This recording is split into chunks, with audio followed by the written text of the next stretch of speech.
여러분 반갑습니다. 논문 작성 및 발표 7주차 강의를 계속해서 진행하도록 하겠습니다. 지난 시간부터 시작된 구두 발표 및 청중 분석 이 부분에 대해서 지난 시간에 마지막 부분에 구두 발표의 시간 계획을 어떻게 짤 것인가, 그래서 준비하는 과정과 그 다음에 진행돼야 될 그러한 부분에 대해서 계획을 잘 짜기를 바란다는 측면에서 이러한 내용들을 바탕으로 해서 시간 계획을 잘 짜라고 이렇게 배웠습니다. 그래서 지난 시간에 말씀드렸듯이 이번 시간에는 구두 발표를 잘하는 구두 발표를 한 준비 요령에 대해서 한번 알아보기를 원합니다. 그래서 그 준비를 잘 하시려면요, 청중과 발표 목적에 따라서 이 발표는 달라야 된다고 그랬고요. 그 다음에 발표의 전체 내용을 처음부터 알도록 하는 게 중요합니다. 결론을 뒤에 놔두지만 클라이맥스를 뒤에 가져가야 된다 이런 게 아니라 청중들이 처음부터 포커싱 포인트, 초점 포인트를 잘 잡고 갈 수 있도록 여러분들이 너무나 그러나 모호하게 가는 것이 아니라 좀 잘 잡을 수 있도록 처음부터 잘 알게 해주는 게 제일 중요하다. 그래서 제 같은 경우도 수업을 한 시간 시작할 때마다 이번 시간에는 여러분들이 가속평가에서가 아니라 집중하기 위해서 그러는데요, 요 내용만 알고 수업을 마쳐도 된다 이렇게 말하는 경우가 참 많습니다. 그게 뭐냐면은 그 부분에 대해서 초점을 맞추고 잘 알고 가야 되겠다는 것을 일깨워주는 거죠. 그래서 수업을 하면서도 요점 및 핵심 메시지를 계속해서 저는 부각하는 스타일입니다. 그러기 위해서 간간히 실험도 보여주게 되고요. 그런 노력이 필요한 것이죠. 그래서 이 명확한 전달이 굉장히 중요한 것 같습니다. 명확하게 전달하려면요, 결코 서둘러서는 안 되고 충분한 시간을 줘야 되고요. 그 다음에 청중들이 집중할 수 있도록 계속해서 동기부여를 내지는 시선을 맞추어 가야 됩니다. 그래서 아까 전에 나왔지만 발표를 할 적에 절대로 이 발표 준비지만은 발표를 할 적에도 어떻게 해요? 그냥 줄줄 읽듯이 읽으면 안 되고요. 암기한 것을 그냥 뱉듯이 하면 안 된다는 거죠. 그러니까 발표 준비를 잘해야 되겠죠. 여러분이요, 이 메시지를 부각하려면 또한 전달을 잘하려면은 준비를 잘해야 된다는 겁니다. 그래서 회중이 어떤 반응을 보일지 나는 똑같은 내용이지만 다르게 설명할 수 있을 정도로 준비가 잘 되어 있어야 되겠죠. 그 다음에 인과관계의 비례 순서가 굉장히 좋아야 된다. 그래서 이러한 것들을 했기 때문에 이러한 결론이 나온다는 것을 명확히 보여줄 적에 그 회중들은 그것을 논리적으로 그리고 명확하게 잘 이해한다는 거죠. 그 다음에 이 스크린을 통해서 확실한 이해가 가도록 여러분들이 파워포인트를 또한 준비한 자료들을 잘 체계적으로 준비해야 되겠다. 그래서 단계적으로 보여주는 그러한 것들도 잘 이용하는 것 같고요. 그 다음에 뒤에 설명을 하고 앞에 거를 다시 한 번 더 강조해주는 그러한 슬라이드 제작도 때로는 사용되어지는 것 같고요. 그래서 스크린에서 제시되어지는 이 내용들을 통해서 확실한 이해가 가능하도록 여러분들이 잘 준비하면 좋겠다. 그 다음에 이 만들지게요, 주제를 돋보이게 하기 위해서 이 발표 자료를 잘 만들어야 된다. 그거는 계속해서 강조가 되고 있는데요, 우리에게 주어진 시간이 짧죠. 그렇기 때문에 아주 주제가 뭔가에 대해서 명확하게 알고 가게 하는 것도 구두 발표의 성패에 굉장히 관계 있다고 봅니다. 그래서 강조를 하는 부분을 배치를 어떻게 할 것인가, 핵심을 부각시키는 형식, 주안점의 결정 및 정리를 나중에 보시면 아는데요, 어떻게 할 건가. 그 다음에 아까도 말씀드렸지만 서론과 결론은 굉장히 매칭이 잘 되는 거잖아요. 그래서 어떤 준비를 할 것인가. 그 다음에 아까도 말씀드린 중간에 보조 자료를 이용한다든지 매체를 이용할지 유용하게 어떻게 전환할 것인가. 크게 연결성에 문제가 없이, 또한 이 문맥을 이어오는데 큰 무리가 없도록. 그래서 그러나 강조할 건 더 강조할 수 있는 그러한 유용한 전환이 필요하다.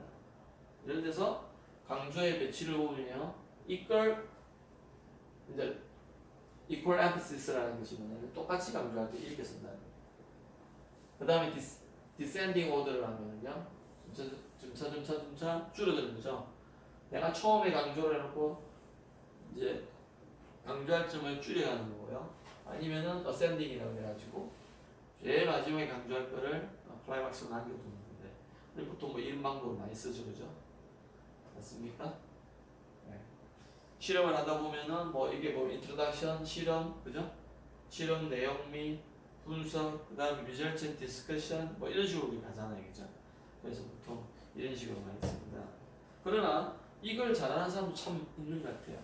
인트로덕션을 하고 나서 한참 동안 내가 왜 이걸 하게 됐는가를 충분히 설명해 줌으로 해서 그 다음에 뒤에 나오는 내용들을 이해하기 쉽게.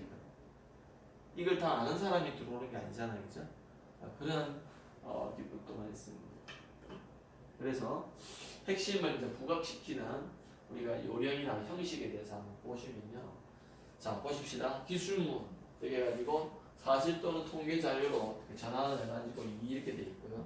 그 다음에 이 기술이라는 것을 오늘 지원하는 사실 또는 통계 자료를 여러분이 이렇게 제시를 합니다. 그 다음에 어떻게 해요? 증거로 이제 전환을. 그래서 이 증거로 전환할 적에는요, 이 기술문 앞에 기술에 놓은 그것을 지원하는 증거를 제시해야 된다는 겁니다. 그 다음에 어떻게 해야 되죠? 다시 기술문으로 복귀해야 된다. 그래가지고 강조하면서 여기에 초기 주장의 그 재기술한다. 그러면 충분히 이 핵심을 어떻습니까? 통계 자료로도 전개를 했고요. 그 다음에 기술분을 지원한 증거 자료도 또 했고요. 그 다음에 그것을 다시 재기술을 함으로 해서 굉장히 강조할 수 있다는 거죠. 부각시킬 수 있다는 거죠.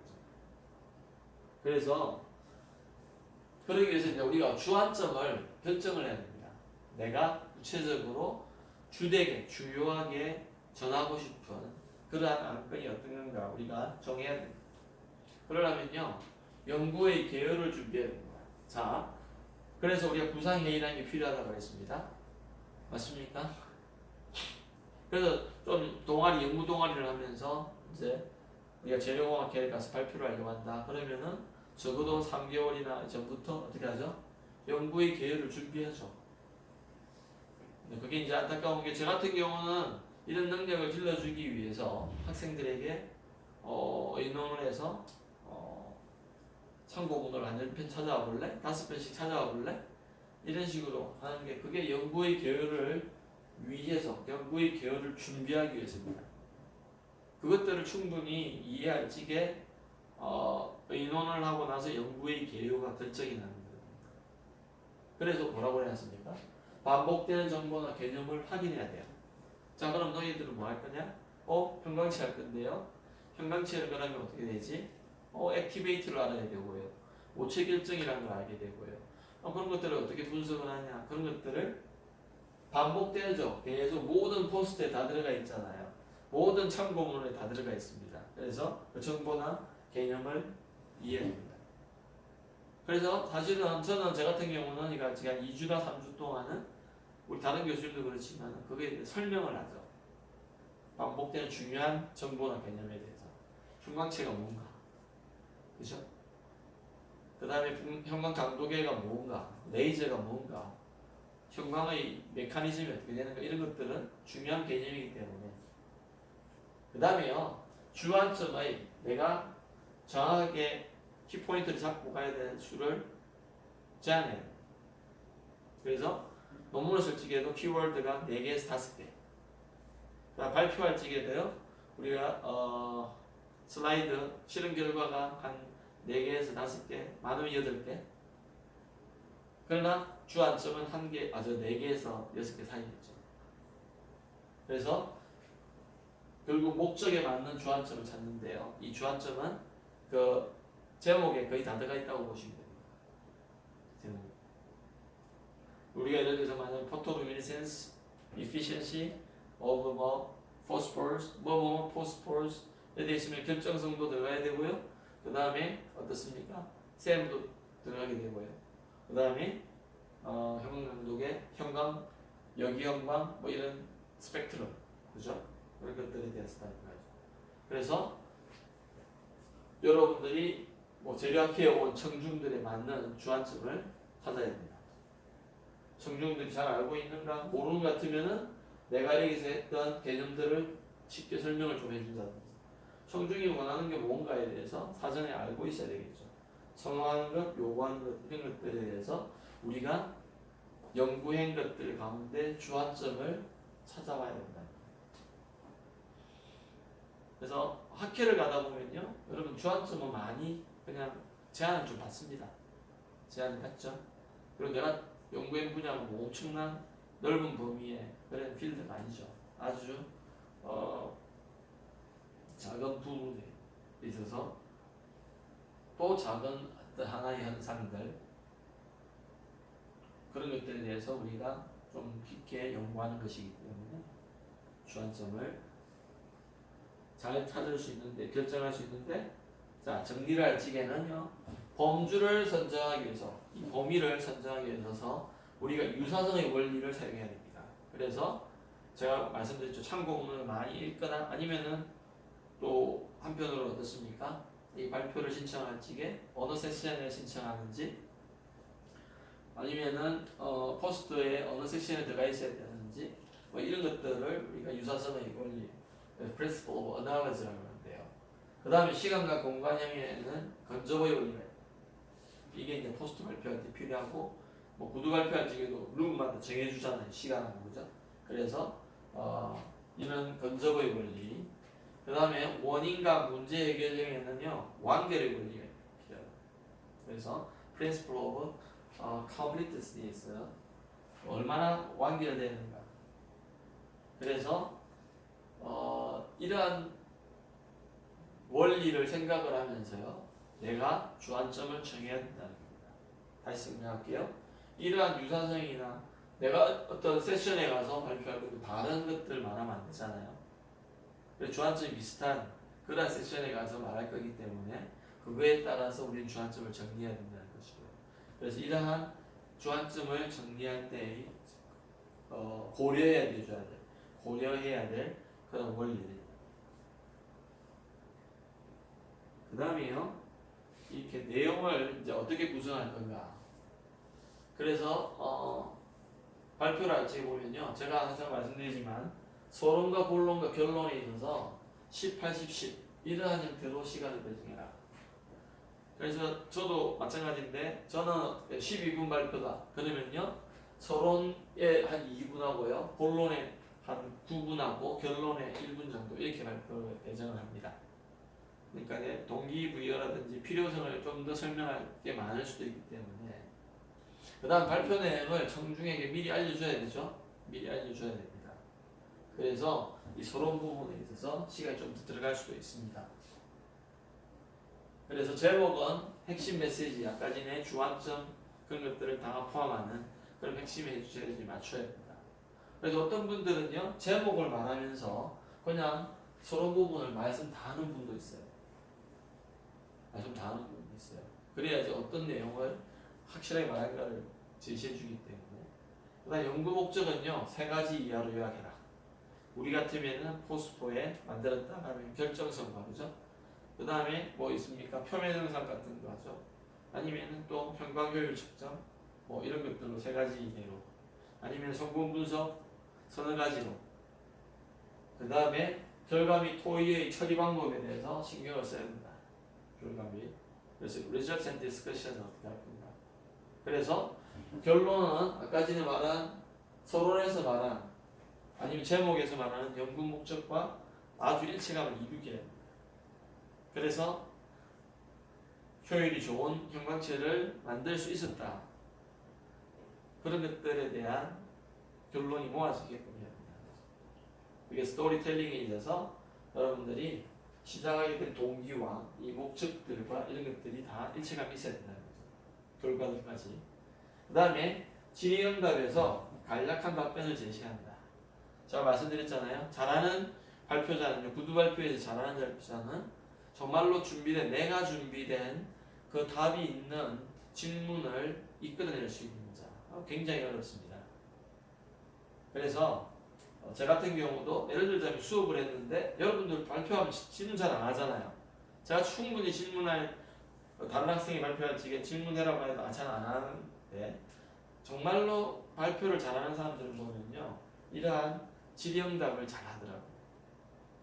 그래서 많으면 3질문, 보통 2질문 받고 나서 한 질문 같은 경우는요, 못하면은 뭐 밖에서 설명을 드리겠다. 그리고 간략한 답변을 제시할 수 있어야 돼요. 잘 알고 있어야 되겠죠. 그래야지 이 답변을 제시할 수 있습니다. 그 다음에요, 발표와 시각 자료의 내용은 일치해야 됩니다.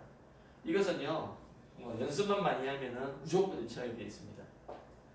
제 경험으로도요, 한 10번만 여러분 연습하면요, 무조건 안 보고도 여러분 다음 페이지 뭐 나오는 거 알죠? 10번 정도 연습하면은.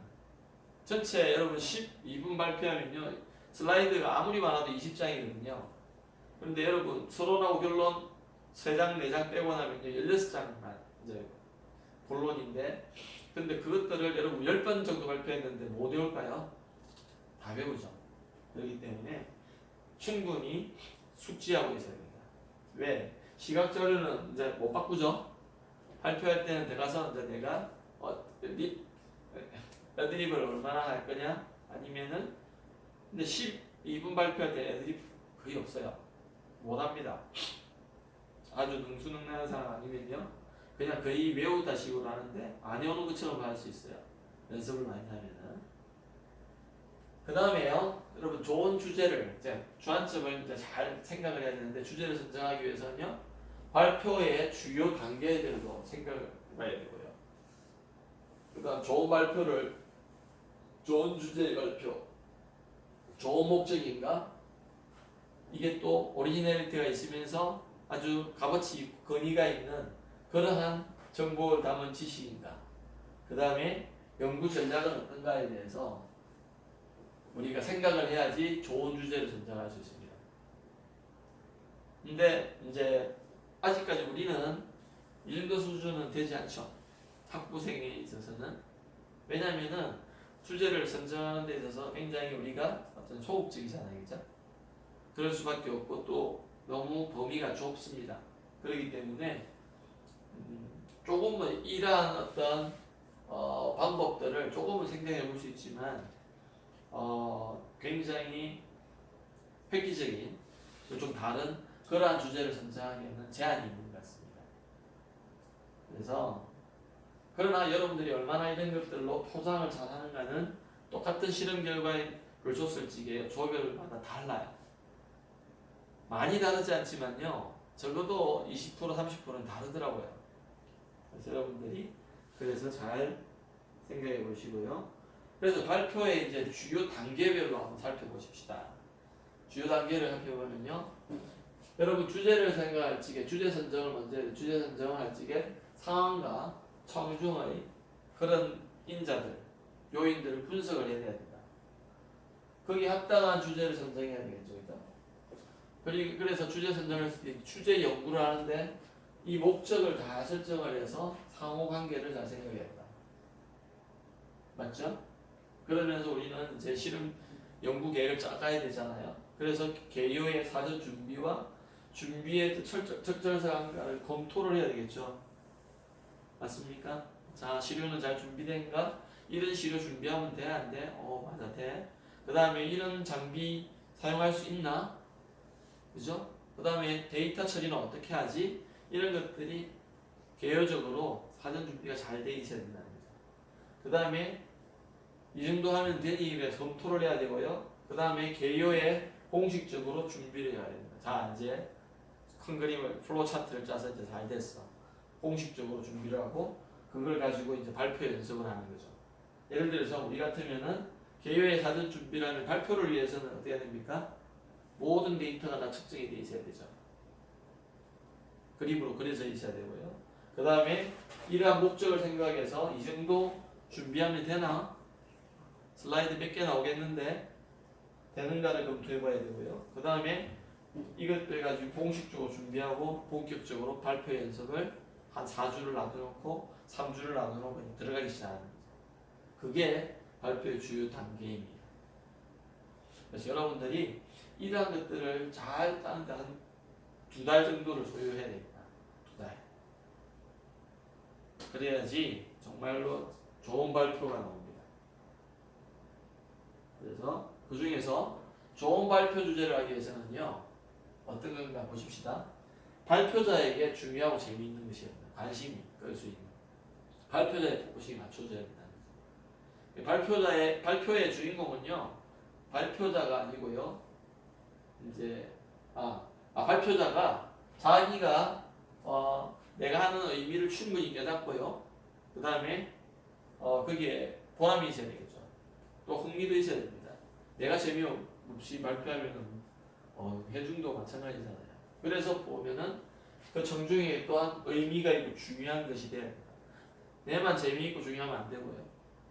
그러면은 청중에게도 또한, 그래서 또한 청중의 요구에 맞아야 돼요. 앉아 있는 사람들이 왜 앉아 있는가는 여러분들 이 요구가 있기 때문에 앉아 있는 거잖아요. 그래서 그 요구에 맞게 해야 돼요. 계속해서 나오는데요. 거리적인 지식을 가지고 있는가? 어떤 오리지널리티가 좀 있느냐 안 됩니다. 다른 발표 뭐 다른 게 있나? 아니, 여기 와서 꼭 들어야 될 이유가 있나? 그런 거죠. 적어도 박사학위 논문 정도 되면요, 이게 꽤 있어요. 석사학위 논문은요, 박사학위 논문에 비해서 한 30%. 그래서 그런 발표들을 한번 들어볼 만하다. 근데 그 대신 많은 시간을 줍니다. 석사학위 논문 발표도 적어도 20분에서 30분 주고요. 박사학위 논문은 1시간 정도는 주거든요. 그 다음에 정해진 시간에 발표할 수 있도록 함축된 것이냐. 박사학위 논문 같은 경우는 5시간, 5년 동안 발표한 거를요, 여러분 1년 1시간 동안에 여러분 발표를 해보세요. 얼마나 함축되어 있어야 되겠어요. 그 다음에 때와 장소와 행사에 대해 적절한가.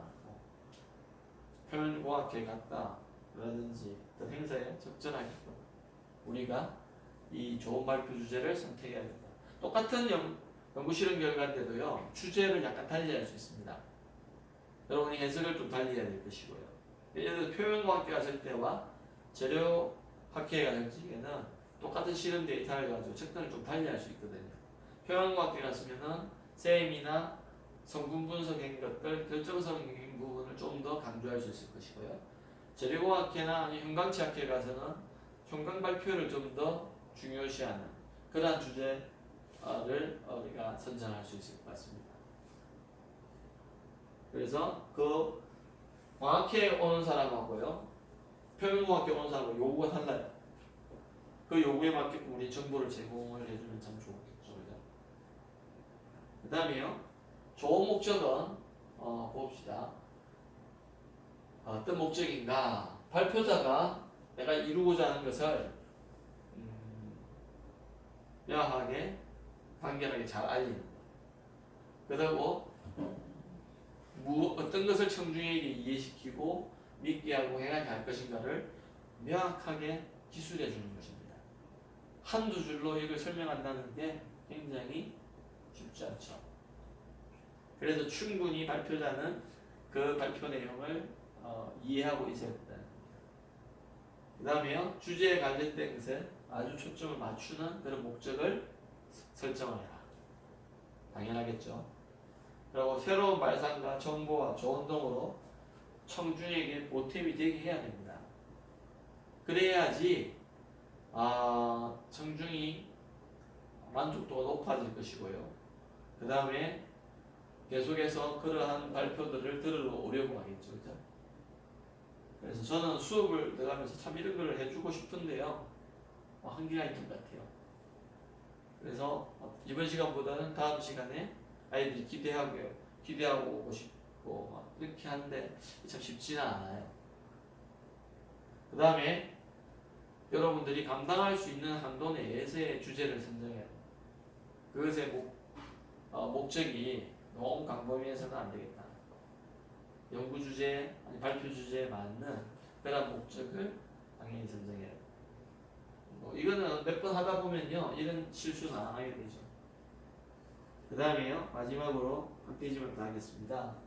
권위 있는 지식에 대해서 야 이거 참 어려운데요. 학부 수준에서는 우리가 이러한 것들을 충분히 전하기에는 참 한계가 있는 것 같습니다. 그래서 주로 여러분 선배들이 한 것들 그 다음에 답습하는 경우가 많잖아요.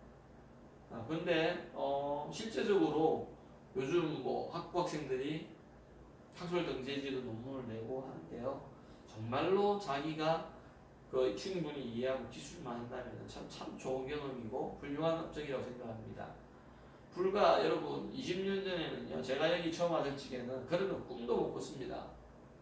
그 당시만 해도요. 교수님들도 학술 등재지에 이렇게 논문을 1년에 한 2편씩 내는 것들도 굉장히 어려워하는 상황이었습니다.